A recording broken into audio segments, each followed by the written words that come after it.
Trump versus అక్కడ ఉన్నటువంటి Nicholas దేమరగ. So ఈ టాపిక్ బేసిక్గా ఏంటంటే ఇది చాలా వరకు కూడా ఇప్పటికి స్టిల్ ధర్నాలు చేస్తున్నారు తెలంగాణ రాష్ట్రంలో. ఈరోజు కూడా ప్రొటెస్ట్లు అయ్యాయి. సో దీని మీద ఏం చెప్తారంటే బేసిక్గా అసలు ఇది ట్రంప్ ఏం చెప్తున్నాడంటే వీళ్ళు డెఫినెట్గా డ్రగ్స్ అనాగరికమైన కార్యక్రమాలు ఇవన్నీ కూడా వాళ్ళే ఎక్కువగా చేస్తున్నారు, వాళ్ళని కట్టడి చేయడానికి మేము చేస్తామని కూడా ఆయన చెప్తా ఉన్నాడు. సో దీనికి ఏం చెప్తారన్న అసలు? మొత్తం అబద్ధం అండి. అబద్ధం. నువ్వు నీ బోర్డర్ స్ట్రాంగ్ గా పెట్టుకుంటే వాడు డ్రగ్స్ రాదు. నువ్వు దాని వరకు చూసుకోవాలి. నీ కంట్రీలో నువ్వు వెతుక్కోవచ్చు కదా, నీ కంట్రీలో నువ్వు వేరిపారాయచ్చు కదా, ఎలా చేయక్కర్లేదు కదా. నీ బోర్డర్ నీకుంది, నీ కంట్రీకి ఎలా చేసే వాళ్ళని క్లియర్ గా ఫిల్టర్ చేసేయచ్చు కదా. కంట్రీ మీద ఎందుకు పడ్డావంటే అదంతా సొల్లు. ఫ్యాక్ట్ ఏంటంటే అంటే దుబాయ్ అరబ్ ఇది ఉంది కదా, అరబ్ దేశాల కంటే కూడా ఎక్కువ గ్యాస్, ఎక్కువ ఆయిల్ కానీ న్యాచురల్ రిసోర్స్ ఉంది కానీ Venezuela country. Okay, Venezuela country చమురు ఉన్న కంట్రీ అది. వాళ్ళ దగ్గర అణ్వాయుధం ఉందా? లేదు, కాబట్టి ఆక్రమించారు. అదే పని దుబాయ్ మీద చేయమని దమ్ముంటే చేయమని చెప్పండి. వాళ్ళ దగ్గర ఉంది కదా, న్యూక్లియర్ ఉంది కదా, న్యూక్లియర్ వాళ్ళు వెళ్ళిద్ది కదా. న్యూక్లియర్ వాళ్ళు లేదు కాబట్టి వాడు బరి తెగించాడు. ఇంకా రేపొద్దున ఏ కంట్రీ మీద ఆ కంట్రీ మీద దాడి చేస్తారు. ఇంకా సోవర్నిటీ ఏముంది మన కంట్రీకి? ఇండిపెండెన్స్ ఏంటి మన కంట్రీకి? వాడు ఏదో సొల్లు ఒక రీజన్ అండి బూత్ చూపించడానికి అండి. పెద్దలు నన్ను లాక్కుంటారు అంతే. మన ఎన్ని చోట్ల కబ్జాలు హైదరాబాద్లో, ఏం కబ్జాలు? ఇది ఏ బేస్ మీద చేస్తున్నారు? బలం, అంగబలం, అద్దబలం, మనుషులు ఉన్నారని అది అంతే. ఇందులో రకరకాల ఇంగ్లీష్ న్యూస్లో కానీ మనం మామూలుగా టీవీ న్యూస్లో కానీ సోఫిస్టికేటెడ్ ఇంగ్లీష్ మాడవచ్చు, సోఫిస్టికేటెడ్ తెలుగు మాడవచ్చు. జరిగేది ఇదే వాస్తవం. దీంట్లో పెద్ద దాపరికాలు లేవు, ఏం లేవు. అందుకే ఎక్కడ ఆందోళన చేసినా డెమోక్రసీని చంపేస్తున్నారు అనే దాని మీద. ఎందుకంటే రేపొద్దున ఏ కంట్రీ మీద వాళ్ళు దాడి చేస్తారు. ఈ రోజు మన అందరం ముక్త కంఠంతో దాడిని ఖండించాల్సిందే అండి. నువ్వు వెళ్ళి వేరే దేశ కంట్రీ హెడ్ అని తీసుకొచ్చావు అంటే ఏంది తీసుకొచ్చి అదులో ఎటువంటి ఏంటి నీ బలుపు? పక్కనే ఉన్నాం కాబట్టి ఎవడేం బేకలేడు, వీళ్ళ దగ్గర న్యూక్లియర్ లేదు కదా, మన మీద వారు చేయలేడు అని చెప్పి వాడి ధైర్యం. ఎంత ధైర్యం ఉండాలి అంటే మీ ఇంట్లో రేపొద్దున ఎవరో ఒకరు ఎత్తుకొచ్చేస్తాడు, ఏదో రీజన్ చెప్తాడు. అబ్బా ఎన్ని చోట్ల ఫాల్స్ కేసులు. మనం ఒక ఇంట్లో ఆడపిల్ల డైవర్స్ కావాల్సి వచ్చినప్పుడు గొడవ పడ్డాక ఆడపడుచులు ఉంటారు కదా, వాళ్ళ మీద కూడా కేసు పెడుతున్నారు. వాళ్ళకి సంబంధం కూడా లేదు. వాళ్ళ లైఫ్, వాళ్ళ పిల్లలు వాళ్ళ మొగుళ్ళతో వాళ్ళ కాపురాలు బాగా చేస్తున్నారు. కానీ చట్టంలో ఏముంది? నువ్వు ఈ కానీ ఆడబిడ్డల మీద, తల్లిదండ్రుల మీద, మొగుడి మీద గృహహింస చట్టం పెడితే నీకు వెంటనే సెటిల్ అయిపోద్దని చెప్పి లాయర్లు చెప్తున్నా కొంతమంది. ఇలా చేస్తే ఏంటంటే యాక్ట్లో ఇలా ఉంది, గృహహింస చట్టం కింద పెడితే నీకు త్వరగా ఫెసిలిటీస్ వస్తాయి అని చెప్పి వాళ్ళు బై డిఫాల్ట్ పెట్టేస్తారు. దానికి ప్రూఫ్లు ఉందేంటి, ఎంత కాంక్రీట్ ఉందేంటి తెలియదు. కాబట్టి ఆడపిల్లకి కాబట్టి వెంటనే కేసు పెట్టేస్తున్నారు. ఇంక రేపొద్దున ఇట్లాగే అమెరికా వాడు ఎవరి ఇంట్లో వాళ్ళకి వెళ్ళిపోయి చేసేస్తాడు. అప్పుడు ఏంటి సంగతి? మీరు ఆలోచించండి, ప్రజలు ఆలోచించాల్సిందే. ఇప్పుడు రేపొద్దున పాకిస్తాన్కి వెళ్తే మనం అందరం చక్కగా గుద్దుకుంటాం.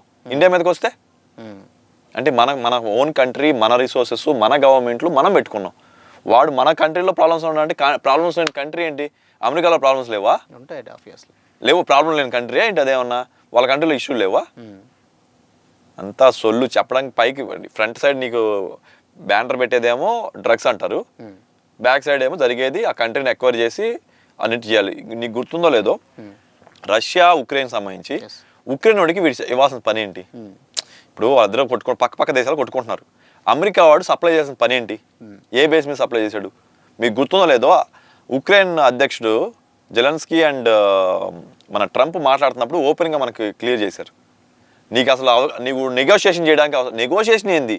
నువ్వు హెల్ప్ చేస్తున్నావు పక్కన ఉన్నప్పుడు నెగోషియేషన్ ఏంట్రా అంటే ఉక్రెయిన్లో ఉన్న న్యాచురల్ రిసోర్స్కి వాళ్ళకి కట్టబెట్టడానికి కోసం ఇన్ టర్న్ వాళ్ళు సపోర్ట్ ఏంట్రా అంటే అణ్వాయుధాలు ఇవ్వడం గురించి కానీ, టెక్ సపోర్ట్ కానీ, డబ్బులు సపోర్ట్ కానీ ఇవ్వడానికి. ఇవన్నీ ఇస్తే ఏంటంటే నాకు అక్కడ రిసోర్స్ ఏమన్నాయి, ఆ రిసోర్స్ మేము ఎక్వైర్ చేస్తాం, దాంతో మేము ఇంపోర్ట్ చేసుకొని వేరే కంట్రీలకు అమ్ముతాం, దాని నుంచి డబ్బులు వస్తాయి అంతే. సో ఇప్పుడు ఇది అంతా ఇది చేస్తుందంతా దాన్ని ఆక్రమించుకోవడం అంతే, ఆ రిసోర్స్ని సైన్ చేయించుకోవడం కోసం. చాలా మంది అక్కడి నుంచి 8 మిలియన్లు అంటే 8 కొన్ని కోట్ల మంది ఇక్కడికి వస్తున్నారు. సో యుఎస్ ని మొత్తం ఖరాబ్ చేస్తున్నారు. అన్నీ ఉన్నాయి బ్రో, అది అందరి దగ్గర నుంచి ఉన్నాయి. ఒక్క వెనిజులా ఏంటి, మెక్సికో ఉంది, కెనడా ఉంది, ఇండియన్స్ కూడా ఆపేద్దాం ఈ మధ్య చెప్పాడు. అవునా? పాకిస్తాన్ నుంచి వచ్చిన ఆపేస్తున్నారు, అన్ని చోట్ల నుంచి వస్తున్నారు కదా. మెక్సికో నుంచి పక్కనే ఉంది కాబట్టి బోర్డర్ కరెక్ట్గా లేకపోతే ఆబ్వియస్లీ వాళ్ళు తప్పించుకుంటాడానికి ట్రై చేస్తూ ఉంటారు. నీ బోర్డర్ సరిగ్గా పెట్టుకుంటే అయిపోతుంది, దాని మీద ఖర్చు పెట్టుకో. అట్లా కాదులే, ఇది లాజిక్ అయితే ఇదే, మిగతా అన్ని సొల్లు రీజన్స్ ఓన్లీ ఆక్రమించుకోవడం కోసం. అందులో న్యాచురల్ రిసోర్స్ ఎక్వైర్ చేయడం కోసమే. వాళ్ళ దగ్గర అణ్వాయుధం లేదు కాబట్టి వాళ్ళు దే కెనాట్ ఫైట్ బ్యాక్.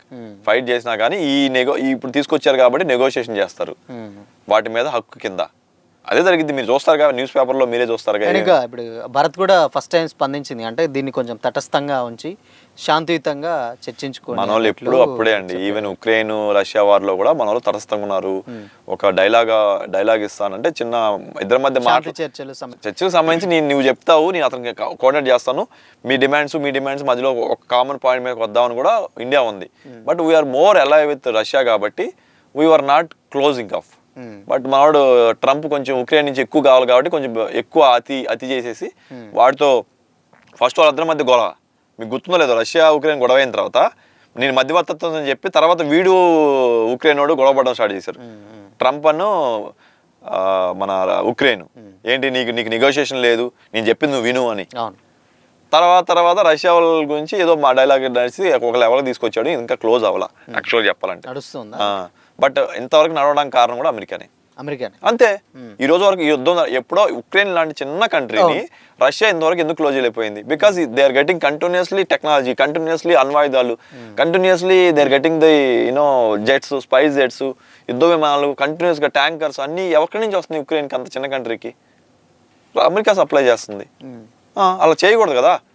అరే భయ్, ఇప్పుడు ఇద్దరి మధ్య గొడవ వచ్చింది, నీ సత్తా చూసుకుంటున్నారు, ఇవాళ పక్క కంట్రీస్ కాబట్టి చివరికి ఇంకా మన వల్ల కాదంటే లొంగిపోయేది ఉక్రెయిన్, అక్కడతో అయిపోయేది. లేదంటే అప్పుడు డైలాగ్ బాగుందంటే నియర్ బై కంట్రీస్ చేస్తాయి. ఎక్కడో దూరంగా ఉన్న అమెరికాకి సంబంధం ఏంటి? ఈ రోజు వరకు వారు నడవడానికి అమెరికానే కారణం అనుకుంటాం. కానీ ఈ రోజు వరకు మనకి పాకిస్తాన్కి ఇంత వారు నడుస్తుందంటే కూడా అమెరికానే కారణం. వాళ్ళు ఫండింగ్ చేస్తూ ఉంటారు, ఎందుకంటే వాళ్ళకి ఇంటర్న్ వాళ్ళు ఏంటంటే అణ్వాయుధాలు అమ్మినందుకు ఒక్క డీల్కే నీకు 30-40 కోట్లు అవుతాయి. ఒక్క డీల్లోనే ఒక్క తేజస్ లాంటి ఒక పెద్ద విమానం ఒకటే 30-40 కోట్లు అయిపోతుంది, అంత కాస్ట్ ఉంటుంది. అలాంటి ఒక 10 అమ్మితే ఎంత అవుతుంది? 4 లక్షల కోట్లు. ఇలా ఎన్ని కంట్రీలు వరల్డ్లో? సో ఎంతమందికి కొట్టుకుంటే వీళ్ళు ఎంత అమౌంట్ ఎర్న్ చేయొచ్చు. అండ్ ఇంకోటి, రష్యా తోటి బిజినెస్ డీల్స్ ఉన్నా కానీ ట్యాక్స్ పెంచుతాం అని కూడా ట్రంప్ బెదిరింపు ఏంటి అసలు? దానికి ఏం చెప్తారు? అది ఇక బై డిఫాల్ట్ అండి. ఇప్పుడు కన్జంప్షన్ ఉన్న కంట్రీస్ మనం ఎక్స్పోర్ట్ చేస్తూ ఉంటాం అమెరికాకి, వీడి దగ్గర నుంచి మనకి ఎక్కువ అమౌంట్ వీడికి ఇవ్వకూడదు అన్నప్పుడు తగ్గించాలి. ఇప్పుడు నువ్వు వెళ్ళి ఓపెన్ చేస్తావు, నీ బ్యాలెన్స్ షీట్లు అన్నీ ఓపెన్ చేసేసి, నీ ఇన్కమ్ అంతా ఓపెన్ చేసి, మన ఎక్స్పెండిచర్ ఓపెన్ చేసి, సంవత్సరానికి మనం ఎవరికి ఎంత పంపిస్తున్నావో లెక్క చూసావు, ఎక్కువ ఎఫెక్ట్ అవుతుంది దేశాలే చూసాడు, వాడిని బెదిరించాడు అంతే.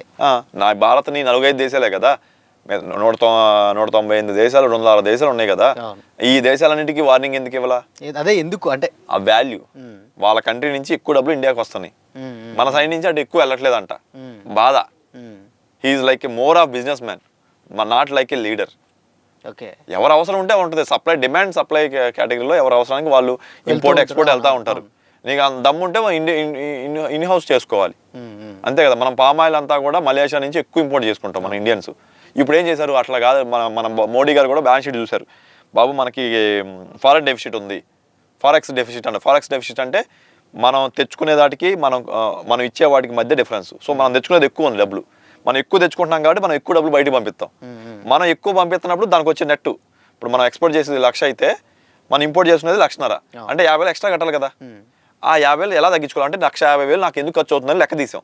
1,50,000లో ఒక్కొక్క దానికి రకరకాల ఖర్చులు ఉండొచ్చు, లేకపోతే రకరకాల ప్రొడక్ట్స్ చైనా నుంచి తీసుకొచ్చిన ప్రొడక్ట్స్ అవి చూస్తే పామ్ ఆయిల్కి చాలా ఎక్కువ ఖర్చు అవుతుంది. సో దీన్ని ఎలా తగ్గిస్తామని చెప్పి ఏం చేశారు? పామ్ ఆయిల్కి ఒక స్పెసిఫిక్ పాలసీ తీసుకొచ్చారు, సబ్సిడీ ఇవ్వడం. ప్రతి స్టేట్లో ఎన్నో టార్గెట్ పెట్టుకున్నారు. అది మనం అనుకోగానే అయ్యేది కాదు, మ్యానుఫ్యాక్చరింగ్ అయ్యేది కాదు. పామ్ ఆయిల్ అంటే చెట్లు నాటాలా, చెట్లు పెరగాల, చెట్లు పెరిగాక పంట రావాలా, దానికని ఇయర్ టార్గెట్ పెట్టుకుంటున్నారు. మనమే పండిద్దాం, మనమే ఎక్కువ ఎకరాలు చేపిద్దాం. సో దీనివల్ల మనకు ఫారిన్ బయటికి పామ్ ఆయిల్ ఏదైతే ఇంపోర్ట్ చేసుకున్నామో తగ్గిద్ది. అలా స్ట్రాంగ్ 1 by 1 చేసాం. కానీ మలేషియా వాడు మన పామ్ ఆయిల్ తీసుకుంటున్నాడు, మనం అక్కడ తెచ్చుకుంటున్నాం, నేను మలేషియా వాళ్ళని ఎవరన్నా బిజినెస్ చేస్తే నేను ఆపేస్తా అంటే, నువ్వు కాకపోతే ఇంకోటి చేసుకుంటాడు, ఎవరు రిక్వైర్మెంట్ వాళ్ళు వెళ్తాడు, లేదు నీతో బాగుంటే వాడు నీతో మంచిగా మాట్లాడుకుంటాడు. అంతేగాని నువ్వు బెదిరింపు, నెగోషియేట్ చేయడానికి ఒక బెదిరింపు. అబ్బా, Trump is like a very is a business man and ఈ మధ్య లీడర్. సినిమా ట్యాక్స్లు కూడా ఇంత మునుపు వచ్చేదానికి అవి ఎంత వరకు వస్తే అవి ఎంత కలెక్ట్ చేస్తే దాని మీద ట్యాక్స్ కూడా ఇస్తాను అని కూడా అంటున్నారట కదా. ఎక్కడ లేటెస్ట్ గా ఇప్పుడు యుఎస్ లో మన సినిమాలు రిలీజ్ అవుతాయి. అది ఇంపోర్ట్ డ్యూటీ మన దగ్గర కూడా ఉందబ్బా, మన దగ్గర కూడా ఎక్సైజ్ డ్యూటీ ఉంది, ఇంపోర్ట్ డ్యూటీ ఉంది.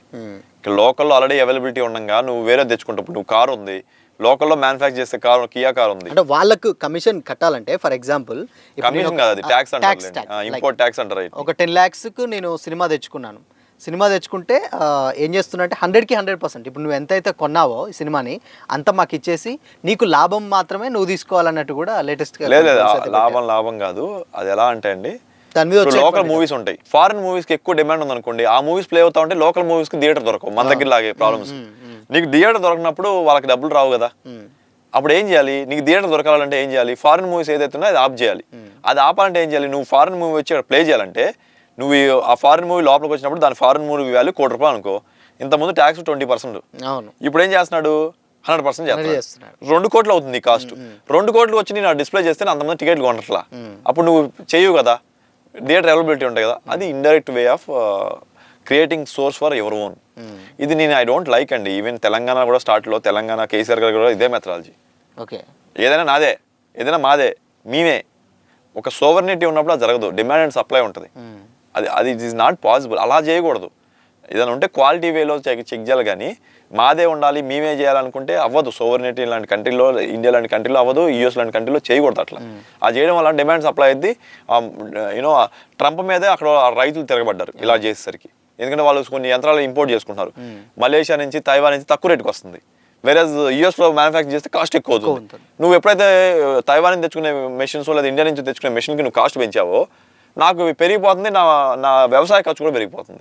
ఊరే వీడేంట్రా బాబు తిక్కలోళ్ళ ఉన్నాడు, నా ఖర్చు పెంచుతున్నాడు ఏంట్రా బాబు, మన కోసం చేస్తున్నా అని చెప్తున్నాడు, కానీ నా బతుకు తెరువు రోజు వారు వచ్చే ఖర్చుని పెంచేశాడు.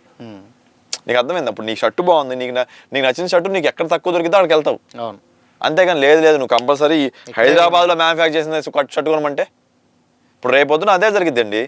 ఫస్ట్ మెల్లిగా స్టేట్ టు స్టేట్ మారుతున్నారు. ఈ స్టేట్లో పెట్టే ఫ్యాక్టరీకి ఈ స్టేట్లో వాళ్ళకి జాబ్లు ఇవ్వమంటారు. మెల్లిగా అదేంటి ఈ జిల్లా దగ్గరికి వెళ్ళిపోద్ది, జిల్లా తర్వాత ఈ మండలానికి వెళ్ళిద్ది, మండలానికి వెళ్ళాక ఈ ఊరు అంటావు. అవుతుందా? ఇది కరెక్ట్ పాలసీ కాదు. డిమాండ్ సప్లై ఎకనామిక్స్ తెలియని వాళ్ళందరికీ జరిగే అనర్థం ఇదంతా.